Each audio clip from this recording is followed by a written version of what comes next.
got one of my 2017 Shimano Scorpion DC reels here. A few weeks ago, I replaced the bearings for some ceramics, and I just haven't really liked the way they've sounded. And I'm not sure if it's the ceramic bearing plate itself, the cover itself, or if it's the bearings. But either way, I'm gonna switch those out, swap them for some hybrids, and then I'm going to flush out my old ceramic bearings in hopes that I kind of fix whatever issue they're having and I can use them for another reel. So let's get this reel apart. Okay, so the first thing I've already done is I've taped the line down on the spool. This is just gonna keep the line from spooling off, causing us issues when we're removing it and kind of when we're getting into the internals of the reel. Don't mind the nasty bird's nest I've got there. It won't matter too much as long as the line stays in place. The second thing we're gonna do is we're going to loosen up this cast control knob here.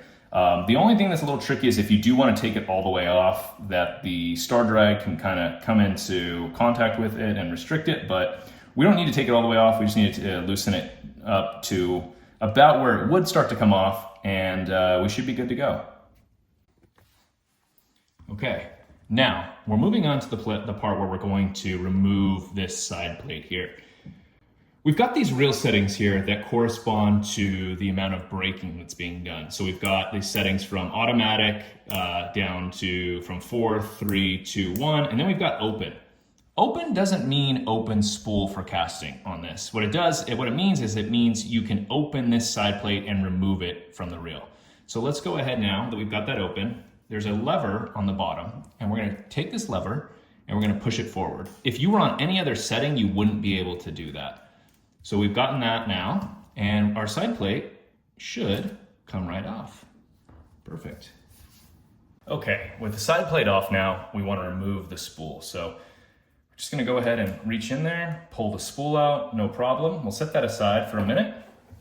And yeah, you'll see that unlike many other reels, the DC system has a little bit more complicated internal workings that are gonna require us to remove some additional screws and actually kind of remove this DC component itself. As you can see, the internals of the DC system are just a little bit more complicated than the standard reel. We're gonna start by taking off the faceplate here.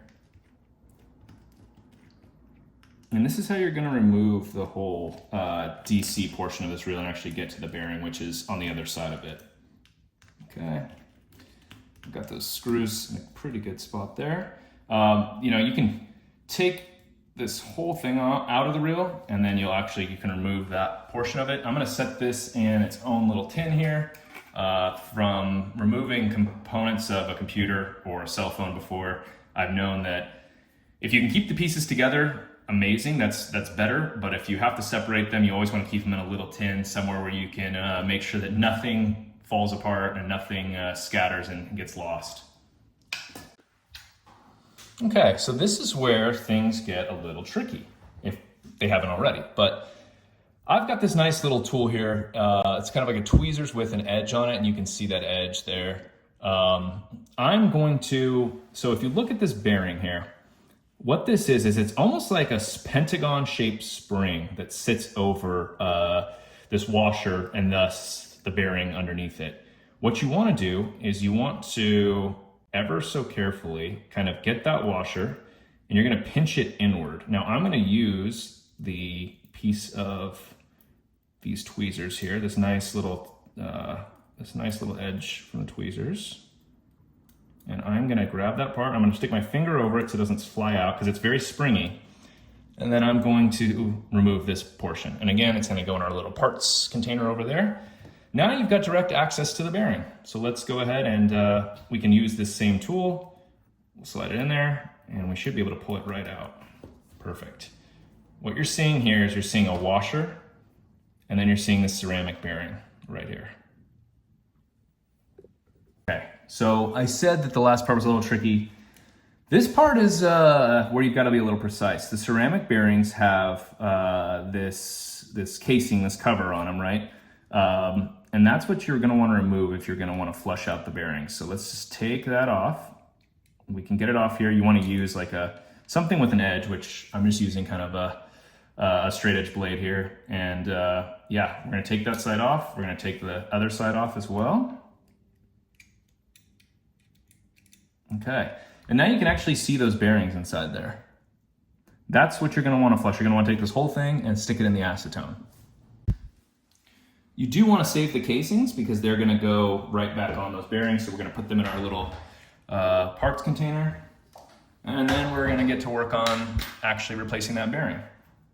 So, you remember, this is the component here that had the bearing inside of it. The bearing sits right in here. All right, so now we're going to replace that bearing. We're gonna set it in there. There's a lot of difference of opinions on which way to place this bearing in. So if you look at this bearing right now, you don't actually see, or the housing, you don't see the bearings themselves. Flip it over, you'll see the bearings themselves. Some people face this inward, meaning they face it towards the spool. Some people face it back in more towards the plate there. I like to place it so that the bearings are facing the plate there, so they're completely covered. So that's how I'm gonna do it. And the Scorpion does have a washer above the bearing, which, you know, is a little strange to me, but you know, that's just how they do it. We're gonna take this Pentagon spring and we're gonna put it right back in where it was. It may take a little working with the little pliers here, and there we go. So we're back in, we're ready to reassemble the reel. All right, so now we can go ahead and reattach the DC portion of the reel. Let's go ahead and just kind of find where those screws want to sit.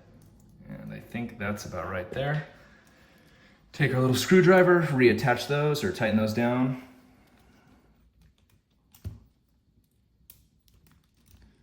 The one thing about this is you just want to make sure that this the open lever is in its correct place. It really won't fit unless it is, but just in case, so you're not tightening it down in an inappropriate spot, you just want to make sure that this slides nicely here. Let's see if we can get that. There you go. All right, so the other bearing that you're going to want to change out is located inside this cast control knob right here. This can be a little tricky taking off, mostly just because it'll get in the way of the drag and the reel handle. So what we're going to do is we're going to tighten that drag down, tighten it all the way, and then you kind of pick your spot here. Where do you feel comfortable loosening this up? So what I do is I've tightened the drag all the way down. Now I'm gonna apply a little bit of back pressure to the drag as if I was gonna loosen it up. And now I'm just gonna remove this, just kind of slowly take it off here. And you can see it's gonna clear that star drag there, but just barely. So we just gotta be real careful here. And underneath here, you're gonna see there's a spring and then the bearing itself. So we can take this spring off. We wanna be kind of careful with it here because you don't want to bend it too much, which kind of looks like it might already be bent a little too much. So we removed it with the tweezers there, and you can see the ball bearing. From what I can see, there looks like there might be some issue with the casing itself. Let's check it out. So I've got a nice pair of tweezers here that kind of has a tooth on it, as I said before, and so I can reach in there and pretty much pull this ball bearing out. There we go. Let's take a look at it. There's nothing, there looks like there is a little bit of damage on it. Yeah, let's remove the casing just like we did before. Again, just be kind of careful here.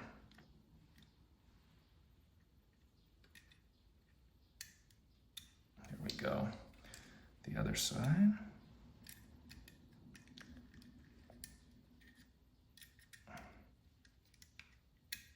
This side is much more ready to come off despite me missing it that time. All right, we're gonna also soak this bearing kind of in that acetone as well. We're gonna let that sit for a while. There's no set time that I know of. Some people say, you know, an hour, 10 minutes, a day. I don't know, I'm just gonna let it soak. We'll see what happens. Let's go get the other bearing here. We're gonna do the same thing as we did before. We're gonna apply a little bit of bearing lube, or a little bit of reel lube to that bearing. Oops, and it kind of got everywhere. So we don't really need to put any more pressure on there. We just need to have it go on the reel. And now I'm going to place that back in, bearing side down. Perhaps the only remaining tricky portion of this is placing that spring back in. And it is a little tricky. So we're gonna try to get it right here. I'm gonna try to push it back in, and then we're gonna use those tweezers to help us get just that last portion of it back in there. And you got to watch out for the drag when you're doing this, because this is kind of where that spring gets caught up. So let's see if we can't get it in there. This can take a few tries. You know, it's not an exact science of how it gets back in there.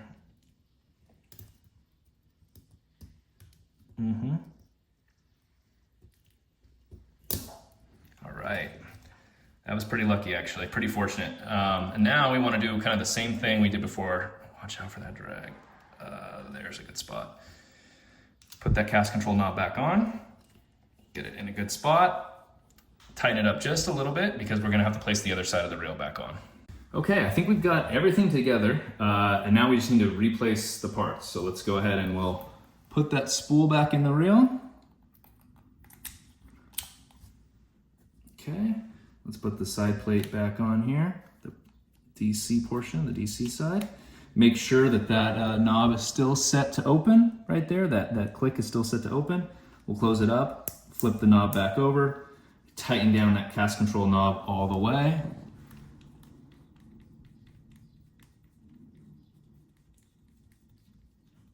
Obviously, you're gonna loosen it up based on kind of how you're gonna fish, but things feel pretty good on it. You know, I'm kind of just gonna reel it back into shape here. We can take off the tape there and kind of just thumb it, but things feel pretty solid on it. All right, let's see how this turned out. I would say that's pretty solid, despite having the line spooling off in an uneven way here. That's pretty nice. So I would say that's a massive success, and we can get back out to fishing this reel.